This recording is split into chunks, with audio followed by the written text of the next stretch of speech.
amanah yang biasa kita disebut oleh Imam Al-Mawardi rahimahullah di dalam kitabnya yang bernama Ahkamus Sultaniyah, iaitulah iqamatuddin wa siyasatud dunya biha, dirikan agama Allah, tadbir urusan dunia ini dengan acuan agama Allah Subhanahu wa ta'ala. Dan kemudian disebut lagi oleh ulama yang sama, iaitulah niyabatan 'anil nubuwah fi hirasatid diniyah, menjadi pengganti kepada kenabian untuk menegakkan agama Allah Subhanahu wa ta'ala. Mungkin selama ini iaitulah tak banyak amanah ini dapat kita sempurnakan, maka inilah peluang yang terbaik bagi kita apabila Allah Ta'ala masih kurniakan, iaitulah nikmat kehidupan kepada kita. Dan yang paling penting iaitulah bila kita nak laksanakan amanah Allah ini, kita perlu kepada satu kekuatan yang cukup kuat, iaitulah kekuatan ilmu. Kerana ilmu itulah yang akan dapat maknanya menjadikan kita berada di atas jalan kebenaran pada Allah Subhanahu wa ta'ala. Maka peluang dapat duduk dalam majlis ilmu pada malam ini juga merupakan satu peluang yang cukup hebat. Kita syukur pada Allah Subhanahu wa ta'ala. Pasal itu dalam hidup kita ini, jangan sedikit pun daripada masa kita sia-siakan.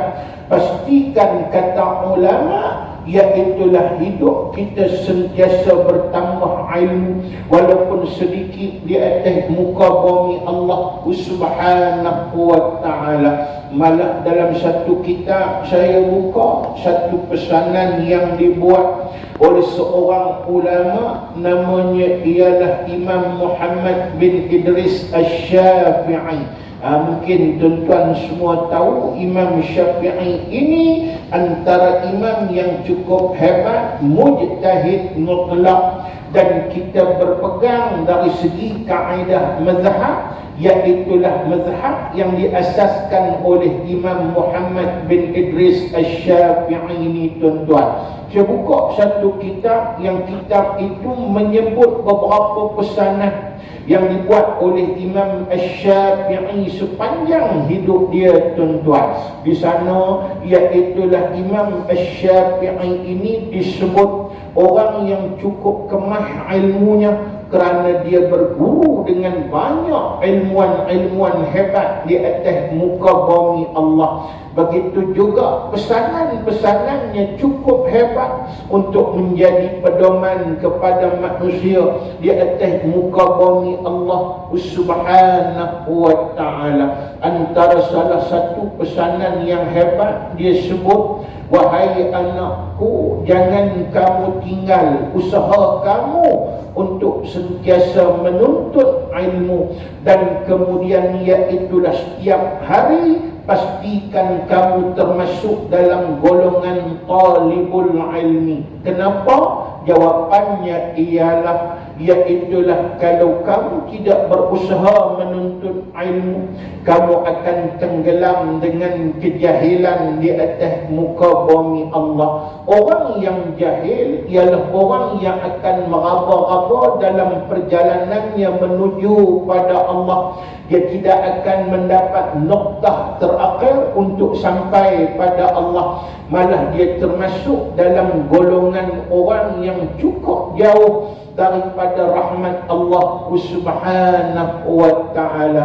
Tapi ingat, wahai anak-anakku sekalian, kata Imam Asy-Syafi'i, menuntut ilmu ini akan ada banyak onaknya, akan ada banyak durinya, akan ada banyak iaitulah cabaran, mihnah dan tribulasi. Jadi kalau kita sanggup untuk menjadi orang menanggung kepahitan menuntut ilmu, insya-Allah kita akan jadi manusia yang hebat. Pasal itu dia tutup kalimah nasihat dia ini dengan satu kata-kata hikmah yang cukup hebat untuk menjadi panduan kepada kita di atas muka bumi Allah. Apa dia kata?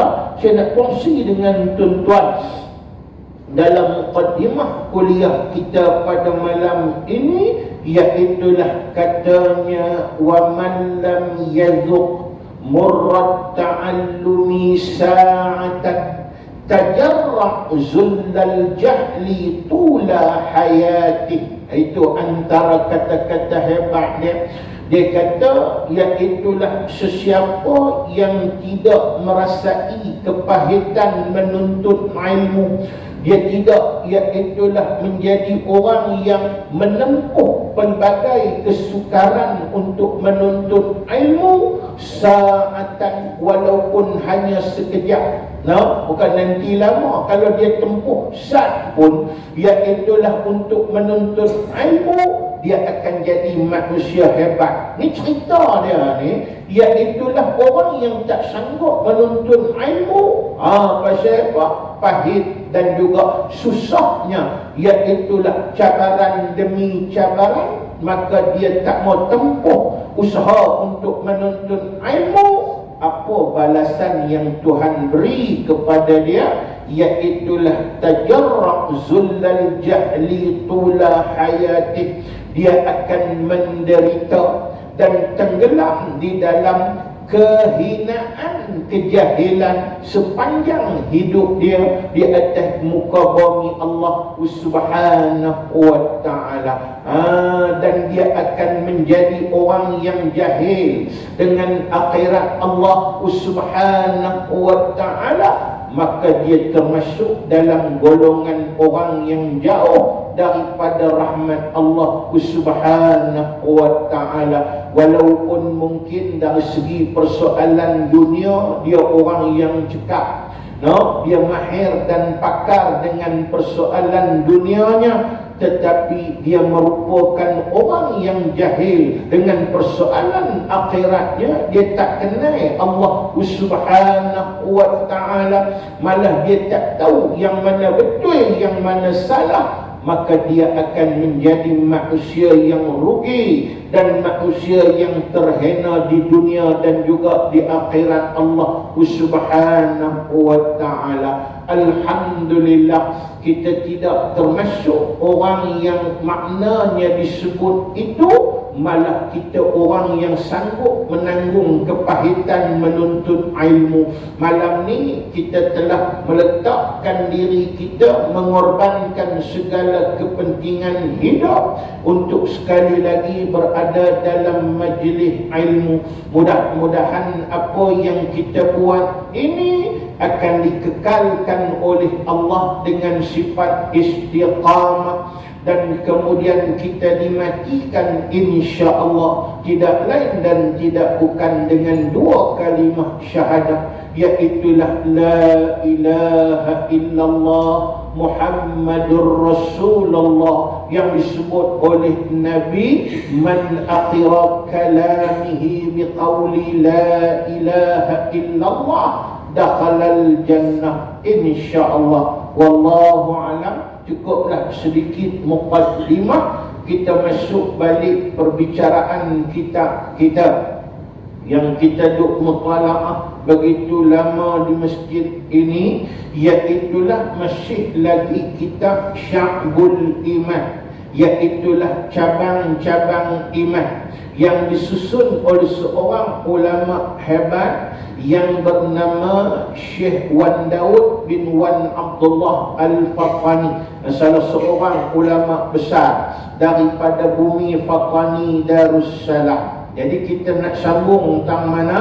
Kita nak sambung pada muka surat 9, iaitulah kita nak berbicara dengan cabang iman yang ke-75. Ni kira nak habis dah lah kitab kita ni. dan nak habis dah perbicaraan tentang cabang iman. Kerana cabang iman ini Nabi kata dalam sepotong hadis ada 70 lebih. Yang jumhur ulama bila buat kajian mereka sebut iaitulah 77. Kita dah mengaji satu cabang iman. Malam ni kita nak berbicara cabang iman yang ke-75. InsyaAllah lagi 2 akan menyusul selepas ini. Tak berapa lama kita akan khatam kitab kita ni, tuan-tuan muslimin muslimat rahimahullah. Alhamdulillah sempat juga kita yang mengaji ini bermula daripada kulit sampai ke kulit.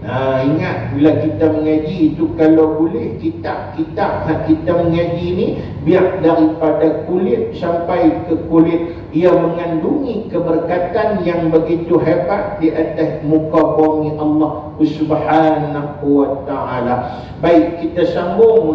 Qala al-musannifu rahimahullahu ta'ala wa nafa'ana bi'ulumihi fid darain, amin.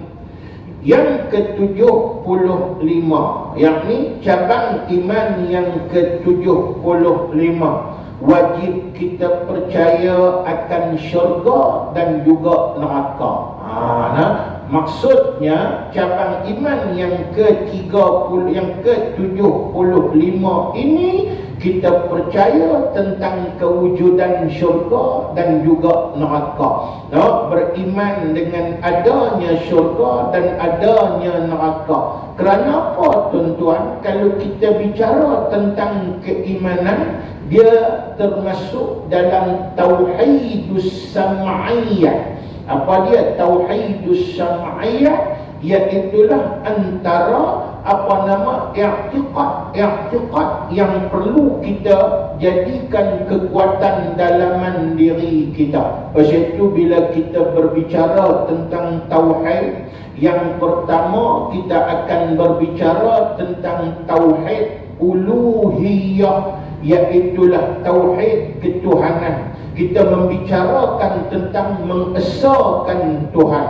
Lepas tu yang kedua kita berbicara tentang tauhid nubuwah. Kita mengesahkan Nabi sallallahu alaihi wasallam. Maksud mengesahkan Nabi ini iaitulah kita iktiraf Nabi, iaitulah Nabi Muhammad sallallahu alaihi wasallam antara Rasul yang paling utama yang diutus oleh Allah untuk membimbing manusia di atas muka bumi Allah Subhanahu wa ta'ala. Mungkin akan ada orang yang bertanya-tanya, iaitulah kenapa tauhid nubuwah ni pun penting dikaitkan dengan tauhid uluhiyah. Jawapannya ialah kita kenal Tuhan melalui Rasul alaihi wassalatu wassalam.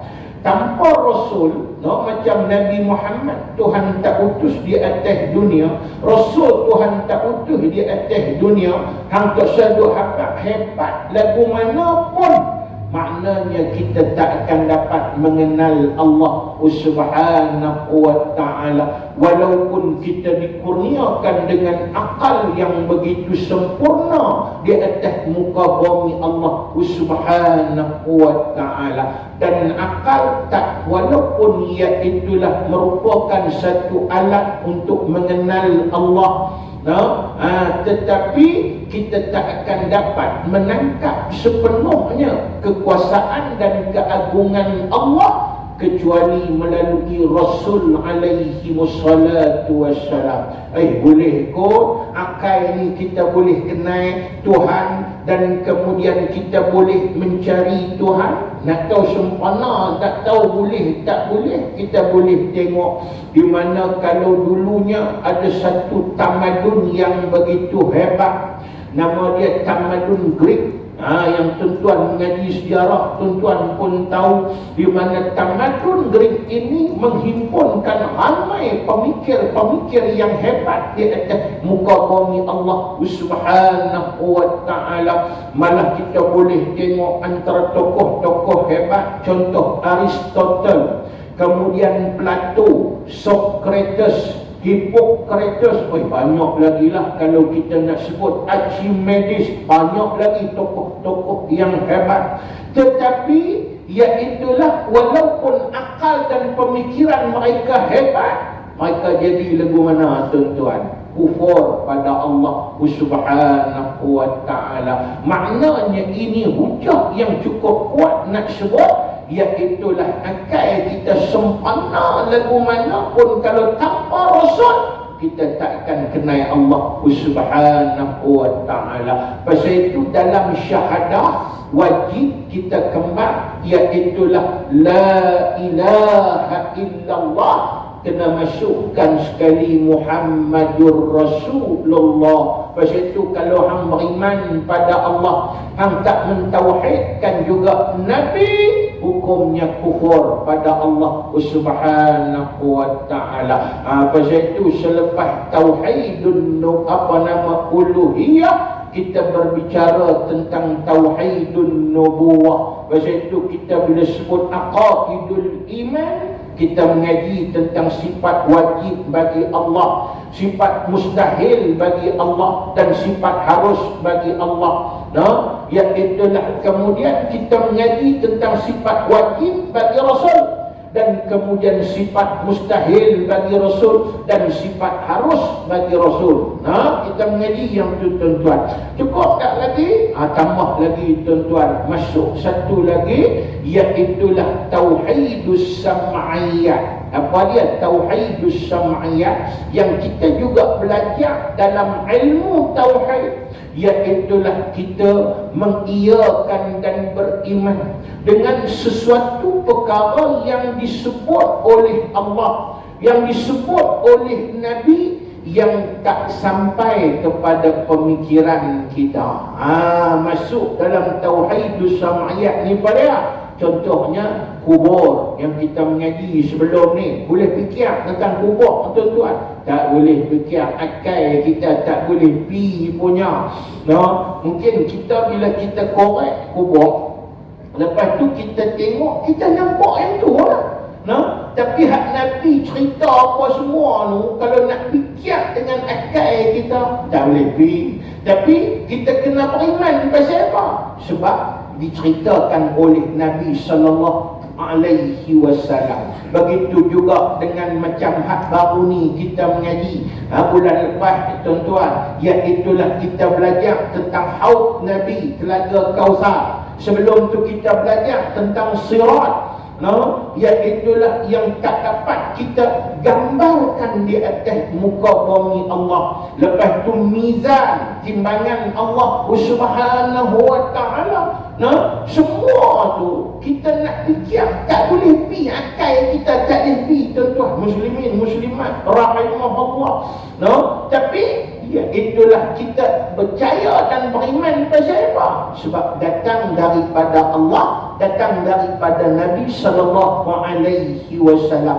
Dan kenapa tauhidus sam'iyat ini masuk sekali dengan tauhid uluhiyah dan tauhid nubuwah? Jawapannya tuan-tuan, iaitulah kerana bila kita maknanya meyakini tauhidus sam'iyat ini, iaitulah maknanya kita itu memberi perlambangan, kita menerima apa saja yang datang daripada Allah dan daripada Nabi. Itu tanda wala kita pada Allah dan wala kita pada Nabi sallallahu alaihi wasallam. Tuan-tuan muslimin muslimat rahimahullah, malah masuk sekali hak yang kita bincang malam ni tuan-tuan, iaitulah syurga dan juga neraka. No, pasal apa ulama kata syurga dan neraka ni dia masuk dalam tauhidus sam'iyat? Pasal walaupun memang ada cerita tentang lagu mana syurga,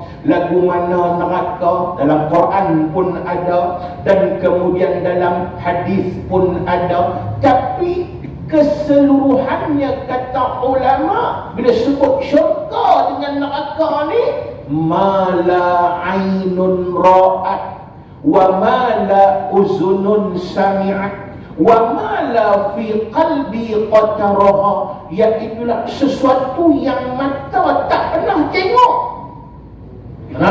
Macam kita ambil nikmat syurga, nampak mana hebatnya syurga. Ulama hanya boleh sebut lagu ni, dalam Quran pun sebut lagu ni, dalam hadis pun sebut lagu ni, tapi lagu mana betul masuk syurga itu baru tahu tuan-tuan muslimin muslimat rahimahullah. Yang kata hebatnya neraka, kalau kita nak gambar hebatnya syurga, contoh hak kita tengok atas dunia ni, lagu ni ikut syurga dah, kod lagu ni ikut syurga dah. Cuma kadang kita buat gambaran lagu tu sajalah. Macam orang pergi tengok satu tempat yang cukup indah, tempat yang cukup indah, tuan-tuan muslimin muslimat rahimahullah, kita akan sebut apa? Syurga dunia. Syurga kan tuan-tuan lagu tu? Belum tentu, cuma ikut gambaran kita lah, tuan-tuan muslimin muslimat yang dirahmati oleh Allah Subhanahu wa ta'ala sekalian. Itu kaedah. Sama juga dengan neraka. Neraka pun iaitulah maknanya kita tak dapat gambarkan, walaupun ada disebut sifat-sifat lagu ni, bakat contohnya boleh gambar, boleh nampak dengan mata. Hak nampak tentang ngerinya neraka tu kita tak dapat, seolah-olah maknanya melihat di atas muka bumi Allah. Dan disebut lagi wa mala uzunun sami'at, telinga tak pernah dengar. Maksud tak pernah dengar ni, maksudnya kalau kata saja-saja orang nak mengharap ini syurga neraka, kita tak dapat tuan-tuan. Begitu juga kod terlintas di hati, tak pernah terlintas di hati kita bagaimana syurga dan neraka tuan-tuan muslimin muslimat rahimahullah. Walaupun mungkinlah kita mengaji untuk guru kata lagu ni syurga, lagu ni syurga, lagu ni syurga, nak fikir bukan jenis fikir. Jawab dia beriman sepenuhnya dan berharap supaya kita dapat syurga. Dan begitu juga lagu ni neraka, lagu ni neraka, lagu ni neraka, jawabnya iaitulah bahawa hakikat bukan jenis fikir, minta sungguh-sungguh untuk jauh daripada neraka Allah Subhanahu wa ta'ala. Kerana bila kita sebut syurga, tempat yang begitu sempurna dan kemudian begitu kuat dengan segala sesuatu yang diinginkan oleh manusia. Dan bila kita sebut neraka, satu tempat yang cukup mengerikan, yang tidak boleh kita bayang kengerian dia tuan-tuan muslimin muslimat rahimahullah. Itu yang saya ulang selalu, pernah sebut kat tuan-tuan, iaitulah antaranya, iaitulah ayat dalam surah Al-Furqan ayat 65, di mana bila Allah Ta'ala sebut tentang sifat-sifat orang yang Tuhan paling sayang. Antara salah satu sifat orang yang Tuhan paling sayang iaitulah kata Allah, walladzina yaquluna rabbana, mereka akan sentiasa berdoa pada Allah Subhanahu wa ta'ala. Apa doa mereka? Rabbana isrif anna azab jahannam, wahai Tuhan kami, jauhkan kami daripada azab neraka. Jauhkan kami daripada azab neraka. Orang yang Tuhan paling sayang, doa dia yang paling keras tiap hari, jauh daripada neraka. Pasal apa? Inna azabaha kana gharama, kerana sesungguhnya azab neraka itu gharama. Gharama ni kalau tuan-tuan buka lah perbahasan dalam kitab bahasa Arab, yang kita nak kaji perkataan gharama tu, kalau nak terjemah bahasa Melayu ni apa makna yang paling sesuai? Jadi jumhur ulama menyebut makna dia kerana azab neraka itu begitu mengerikan. Kalau boleh terjemah mengerikan lah, ataupun begitu menyeramkan, ataupun begitu menakutkan. Dan bila sebut menakutkan, mengerikan dan menyeramkan ini, iaitulah tak tergambar menakutkan lagu mana tuan-tuan. Kotlah macam contoh, saya ingat Tok Guru Syekh Hurai di pondok dulu, kotlah dia kata contoh kita ni maknanya tengok satu peristiwa yang cukup mengerikan depan mata kita, satu aksiden. Contohnya aksiden tu kita nampak depan mata kita satu lori tangki besar hentam kereta Azia. Contohnya tuan-tuan muslimin muslimat rahimahullah, bayangkan lori tangki yang besar tu dia bertembung dengan kereta Azia tadi ni tuan-tuan. Kita boleh bayanglah lagu mana. Mungkin kita tengok tengok tu kira mai penyelamat dia duk kutip cebisan mayat, cebisan daging mayat, darah ni tak tahu nak apa mana. Kita tengok tu mungkin dalam hidup kita itu paling mengerikan dan paling menakutkan. Contoh, kita trauma, tak boleh tidur 40 hari. Kita begitu takut sungguh-sungguh. Adakah itu maksud gharama bagi neraka? Tak. Hak neraka ni lagi teruk daripada tu tuan-tuan muslimin muslimat rahimahullah. Sebab itu taksiran ni Allah cukup banyak. Macam satu taksiran hidup terngiang-ngiang tuan-tuan, iaitulah dikupas oleh tok-tok guru, dan iaitulah ada dibukukan. Contohnya iaitulah maksud gharama tadi ni. Saya pernah hurai kat tuan-tuan, cuma nak banyak balik ya. Dihuraikan oleh Tuan Guru almarhum Tuan Guru Ni Aziz Nikmat. Hebat dia tuan-tuan. Dia mengajar di medan ilmu tu kitab tafsir sampai pada surah Al-Furqan, dia huraikan ayat tu. Kemudian ada orang bukukan tafsir ni, dan buku tafsir ni tuan-tuan, depa tak edit tak apa, depa guna betul-betul macam dia mengajar lah. Tu menarik lah. Tok Guru Ni Aziz dia kata gharama ni kita tak dapat nak gambarkan tentang menakutkan lagu mana, tapi dari segi bahasa dia Allah Ta'ala bagi satu gambaran menakutkan, iaitulah secara tak langsung. Macam contoh, saya nak ulang balik ni, walaupun dah sebut banyak kali dah tuan-tuan, saya pernah cerita kat tuan-tuan dah, cuma nak banyak balik. Segi mengaji tak apa, ulang banyak kali pun tak apa, dia nantak dalam diri kita. Gharama ni kita ambil daripada kata akar dia. Kata akar dia ghain ra mim. Gharama. Baik, perkataan ghain ra mim tu dia terbit lagi dua perkataan. Yang biasa kita jumpa makna berbeza, tetapi ini gambaran yang Tuhan nak dapat, makna mengerikan. Apa dia? Gambaran mula satu perkataan ghain ra mim, iaitulah gharam. Satu lagi ialah gharim. Sama juga ghain ra ya mim, perkataan asalnya ghain ra mim. Gharam ghain ra alif mim, perkataan asalnya ghain ra mim, sama. Dan tadi ini kalau kita sebut tadi ini ayat tadi ini, inna azabaha kana gharama, ghain ra mim alif, perkataan asalnya ghain ra mim juga.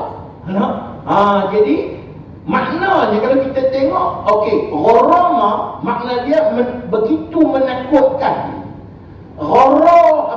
Gharib yang kata ghain ra ya mim gharib, makna dia apa ya? Maknanya ialah hutan. Hutang.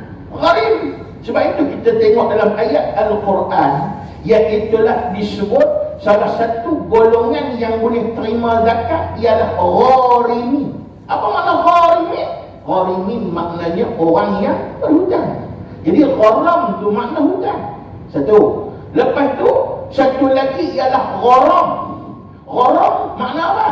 Gharam maknanya ialah satu penyakit. Nama dia penyakit apa? Penyakit cinta. Yang kata gharam ni tuan-tuan muslimin muslimat rahimahullah. Kalau bahasa kampung kita kata penyakit angau lah tuan-tuan muslimin muslimat rahimahullah. Nak apa kata menakutkan? Dua benda ni cukup menakutkan tuan-tuan. Satu hutang. Hutang bagi orang yang berhutang, hidup dia tak akan senang dan akan hidup dalam suasana yang tidak tenteram. Itulah dia maknanya kesusahan yang paling hebat. Macam orang yang duduk di dunia ni, hutang keliling pinggan. Maknanya apa dia tuan-tuan? Hidup dia lagu mana? Hidup dia tu seolah-olah tersiksa di atas muka bumi Allah Subhanahu wa ta'ala. Yang kata gharim hutang ni. Satu lagi gharam angau. Orang angau ni hidup dia cukup tersiksa kalau sekiranya dia tidak dapat bersama dengan kekasih dia tuan-tuan muslimin muslimat rahimahullah. Macam kita tahu kisah apa dia, iaitulah Laila dan Majnun. Walaupun mungkin ada orang kata ni cerita Panglipo Lara dan sebagainya, tak apalah nak buat contoh. Asal ya, Nana Abang bagi memang perempuan tu nama Laila.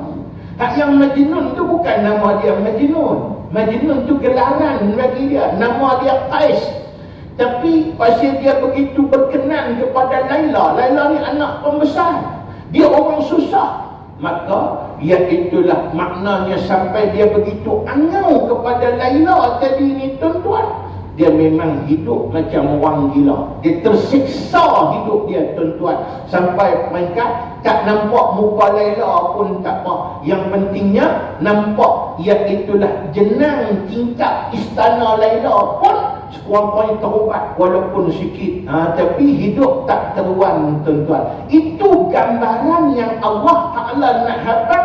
Contoh tersiksa dan begitu mengerikan. Maknanya lebih daripada tu neraka Allah Subhanahu wa ta'ala. Ini tafsiran yang dibuat oleh almarhum Tuan Guru ni Ali dalam satu pengajaran dia tuan-tuan muslimin muslimat rahimahullah. Nak habaq bagi tu yang jenis nak gambar tak boleh dah. Tapi sekurang-kurangnya iaitulah maknanya Tok Guru ni dia cuba nak bagi satu, orang panggil apa, kita ingat benda ni, ingat sungguh-sungguh syurga dan neraka tuan-tuan. Pasal itu syurga dan neraka ni dia masuk dalam tauhidus sam'iyah. Baik.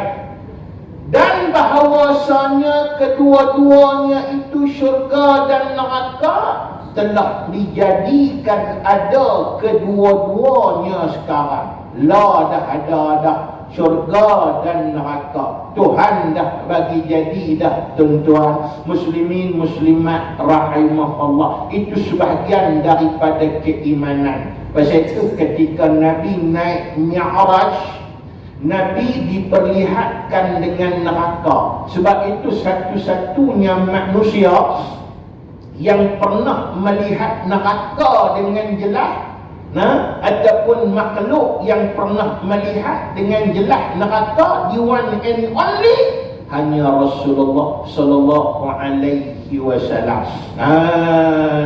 Bukan takat Nabi ditunjuk neraka, malah iaitulah Nabi dipertemukan dengan malaikat yang menjaga neraka yang bernama Malik. Pasal itu dalam satu kitab dia sebut bagaimana kata Nabi dia heran pasal semua malaikat ini senyum dengan muka yang cukup berseri-seri menyambut kehadiran Nabi ke langit ketika peristiwa Mi'raj. Tapi iaitulah satu yang malaikat senyum pun tak, muka dia ni muka macam tu. Dia tak ada nak orang panggil nak senyum nak apa dan sebagainya. Lalu iaitulah Nabi bertanya kepada Jibril, siapa ini wahai Jibril? Kata Jibril, itulah Malik Harisun Nar, iaitulah Malik penjaga neraka. Dan ni saya ingat Tuku Syekh di pondok dulu dalam kitab Kifayatul Muhtaj. Pasal apa? Malik dia tak senyum. Bukan maknanya dia tak senyum. Itulah sifat, iaitulah penjaga neraka. Padanlah tuan-tuan. Pasal jaga neraka lah, betul lah jaga dia. Takkan nak muka nak senyum pula jaga neraka tuan-tuan. Macam buat tajil takkan nak senyum. Masuk je silalah, masuk katuk pintu pun pelan-pelan. Itu bukan je. Tu hotel tuan-tuan. Ada pula welcoming drink apa semua, yang tu hotel. Syurga maknanya neraka. Lagu mana? Lagu tu lah tuan-tuan. Sampai lagu tu. Kemudian Nabi ditunjuk lagu mana neraka tuan-tuan. Tu yang dalam satu hadis Nabi sebut apa? Kalau ada orang tahu tentang neraka macam mana aku tahu, aku tengok lah. Kalau orang tahu neraka macam mana aku tahu, dia tak akan senyum daripada dia balik sampai dia mati. Dia tak akan senyum sampai bila-bila tuan-tuan. Muslimin muslimat rahimahullah. Jangan kata gelak, senyum pun tak. Pasal apa? Faham sajalah tuan-tuan. Pasal neraka ni satu tempat yang begitu mengerikan. Innaha sa'at mustaqarran wa muqama. Dia merupakan sejahat-jahat tempat kembali. Dan kemudiannya iaitulah bahawa sesungguhnya sejahat-jahat tempat kediaman yang akan didiami. Itu neraka. Kalau syurga pula tak tahu nak apa. Nabi ditunjuk dah neraka apa syurga. Bagaimana hebatnya syurga tuan-tuan muslimin muslimat rahimahullah. Pasal itu bila ditunjuk syurga kepada Nabi, hak yang hidup di dunia ni, iaitu segala orang panggil apa? Kesusahan, segala kenikmatan. Heran apa? Pergi tengok dah tempat yang begitu hebat. Kalau seronok atas dunia dia tak heran. Kita ni pasal apa tuan-tuan? Pasal tak tengok lagi syurga lagu mana. Duk nampak hanya dunia ya. Tu yang dia dapat dunia, dia punya seronok sungguh-sungguh sampai sanggup lawan Tuhan tuan-tuan. Pasal apa? Hak tak tengok lagi hak syurga, hak yang nak tengok hak nak dapat tuan-tuan. Pasal itu bila Nabi dapat syurga, dah tengok dah syurga tu lagu mana tuan-tuan. Nikmat dunia bagi Nabi biasa. Pasal itu Nabi disebut kalau nak hebat macam mana dia nampak, iaitulah kun fid dunya abirus sabil. Hiduplah kamu di dunia macam orang yang menempuh perjalanan yang jauh. Maknanya apa dia? Orang yang menempuh perjalanan jauh ni lagu mana? Dia singgah ada? Singgah. Tapi tempat singgah ni dia buat lagu mana? Ala kadar gitu ada. Macam kita nak pergi Kuala Lumpur singgah RNR. Duduk RNR lama tak? Lama jugalah. Mungkin 3-4 jam duduk nak hilang letih dan sebagainya. Tapi iaitulah dia tak akan, orang panggil apa? Duduk dengan begitu sempurna dan sebagainya. Pasal apa? Itu hanya tempat persinggahan. Destinasi utama iaitulah kalau kita, iaitulah apa dia? Akhirat Allah Subhanahu wa ta'ala. Pasal itu kalau Nabi nak dapat kenikmatan hebat di dunia, Tuhan bagi. Tapi dia pun tahu dunia ni tak ada makna. Syurga itulah yang paling sempurna untuk manusia dan juga mereka yang berada dalam syurga Allah Subhanahu wa ta'ala. Baik. Lagi. Jadi syurga dan neraka ni yang disediakan bagi segala hambanya, hamba Allah yang mukminin dan kafirin dan asiyin. Tiga tau. Satu mukmin, yang kedua kafirin. Mukmin syurga Allah Ta'ala jamilah. Kemudian kafirin neraka, asiyin neraka dan syurga. Pasal apa saya kata lebih betul tuan-tuan? Asiyin ni ialah mereka yang derhaka tapi iman masih ada dalam hati dia. Dia masuk neraka dulu, tapi lepas tu dah kena hayun elok apa semua sesuai dengan banyak mana penerhakaan dia, last sekali masuk syurga. Tapi saya sebut dah dalam kuliah kita yang lalu tuan-tuan, asiyin ni tetap dia akan ada kesan. Itu yang disebut oleh ulama, janganlah kita jadi asiyin. Walaupun kotlah ada orang kata tak apa, masuk neraka dulu, lepas tu last sekali masuk syurga. Jangan buat tak apa, esok kau menyesal kot tuan-tuan. Macam ada orang sebut kat saya, dia kata ustaz, iaitulah bila kita masuk neraka, lepas tu kena orang panggil apa? Iaitulah kena hayun, kena bakar apa semua. Lepas tu maknanya habis dah kena dah semua ni, kita akan dibersihkan oleh Allah. Kita akan dibasuh dan dimandikan dalam banyak iaitulah sungai-sungai, dan akhirnya kita akan dibasuh dengan air daripada telaga Kausar. Maksudnya tak ada dah kesan neraka walaupun sikit pada diri kita. Tak ada dah masuk syurga. Jadi maknanya sama. Siapa kata? Buka kitab antaranya Syarah Matan Jauharah Syekh Izzuddin Abdul Salam. Dia sebut walaupun ahli neraka ni dia dah dibasuh, cuci calat, tak ada usul kesan neraka, dia masuk dalam syurga sekali lagi macam ahli syurga yang lain, tetapi tetap Tuhan tulis di dahi dia. Apa Tuhan tulis di dahi dia tuan-tuan? Jahannamiyin. Apa dia maksud jahannamiyin? Iaitulah bekas penghuni neraka Allah Subhanahu wa ta'ala. Ada orang tanya siapa Tuhan buat lagu tu? Tuhan buat lagu tu pasal syurga ni tempat haduat, tempat hadiah, tempat reward.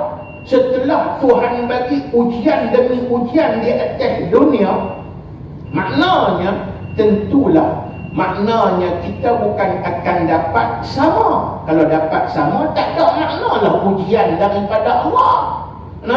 Pasal itu kadang bila kita orang panggil apa, bila dapat hadiah, jadi tentulah ikut susah payah lagu mana kita di dunia tuan-tuan. Macam masuk lomba lari pertandingan hebat lomba lari tu, nombor 1 pingat mat, nombor 2 pingat mat, nombor 3 pun pingat mat, nombor 4 pun pingat mat, nombor 5 pun pingat mat. Buat tanding buat apa?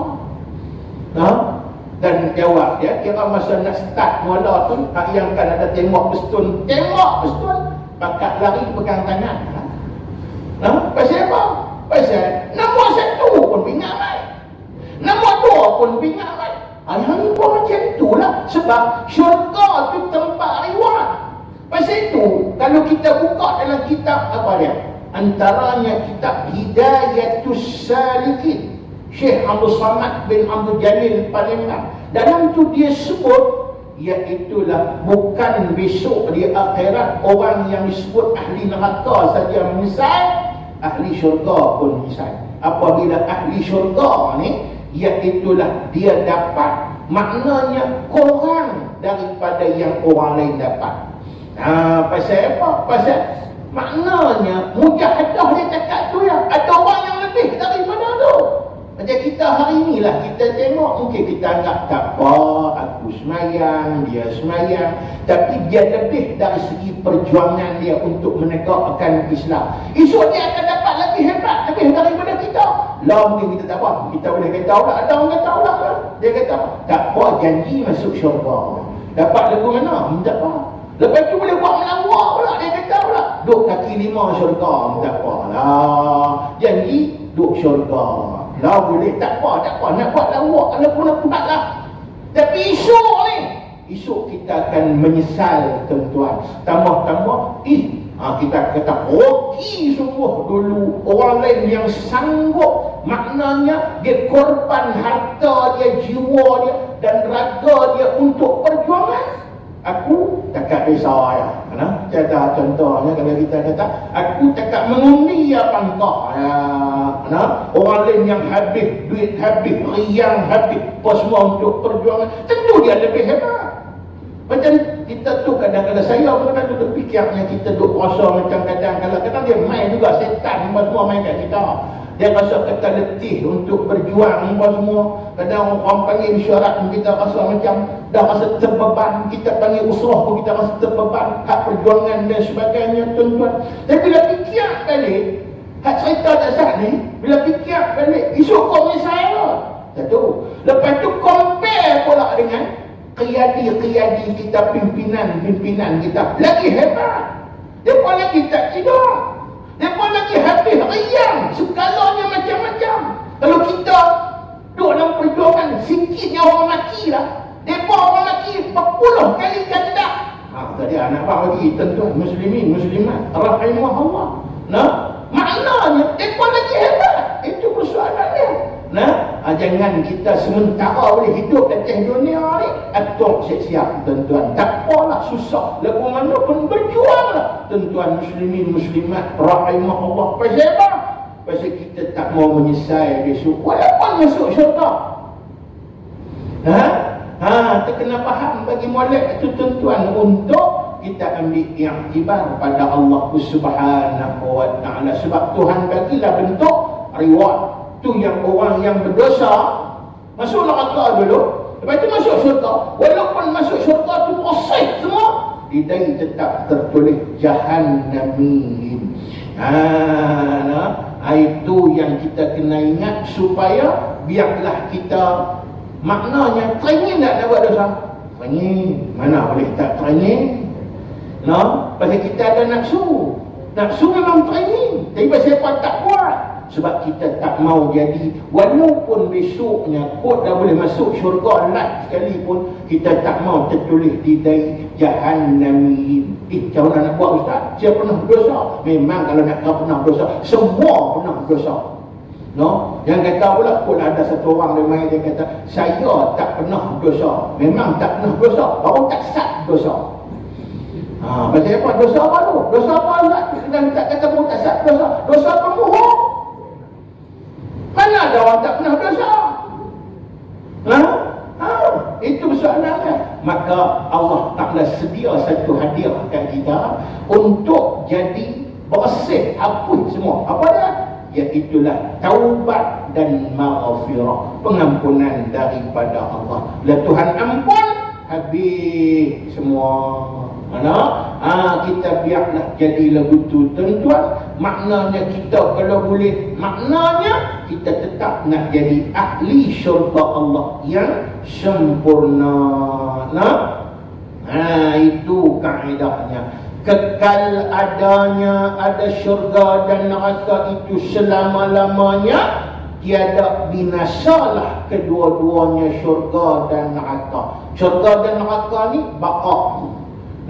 Maksud baqa ni, walaupun Allah Ta'ala baqa, tetapi benda baharu yang baqa, yang Allah Ta'ala anugerahkan sebagai majazi. Majazi ni Tuhan bagi, bukan hakiki. Maknanya ada 10 benda baharu yang kekal. Antaranya ialah syurga dan neraka sebagai lambang nikmat dan lambang azab.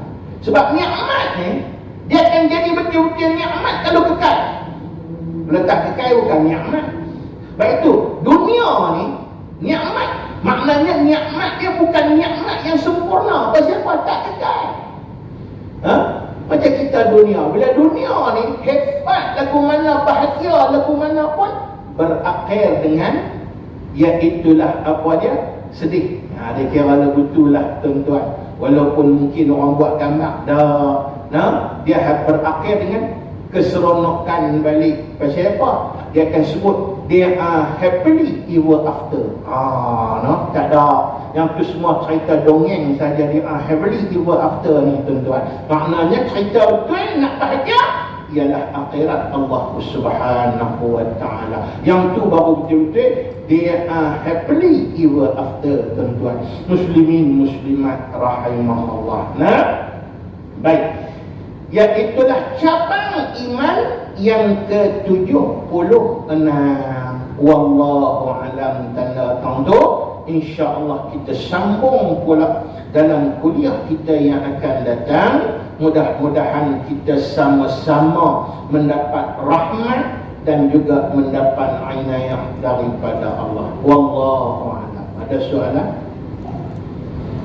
Tak ada, no? Kalau tak ada, tak apalah. Takat tu dapat sampaikan pada malam ni. Saya minta maaf banyak-banyaklah kalau ada silap dan salah. Yang baik daripada Allah, yang lemahnya saya, walaupun hakikat utama tetap daripada Allah. Kita bersama-sama tunda kuliah kita dengan kita hadiahkan Fatihah pada Nabi sallallahu alaihi wasallam, sahabat, ijma' ulama dan mereka yang telah mendahului kita. Al-Fatihah. A'udzu billahi minasyaitonir rajim. Bismillahirrahmanirrahim. Alhamdulillahi rabbil alamin. Arrahmanir rahim. Maliki yaumiddin. Iyyaka na'budu wa iyyaka nasta'in. Ihdinas siratal mustaqim. Siratal ladzina an'amta 'alaihim ghairil maghdubi 'alaihim waladdallin. A'udzu billahi minasyaitonir rajim. Bismillahirrahmanirrahim. Alhamdulillahi rabbil alamin. Hamdan yuwafi ni'amahu wa yukafi'u mazidah. Ya Rabbana lakal hamdu kama yanbaghi li jalali wajhika wa 'azimi sultanik. Allahumma zidna 'ilman wa faqihna fid din وعلمنا التأويل يا مقلب القلوب ثبت قلوبنا على دينك وعلى طاعتك وعلى مغفرتك ربنا آتنا في الدنيا حسنة وفي الآخرة حسنة وقنا عذاب النار وصلى الله وسلم عليه والحمد لله رب العالمين. السلام عليكم ورحمة الله وبركاته.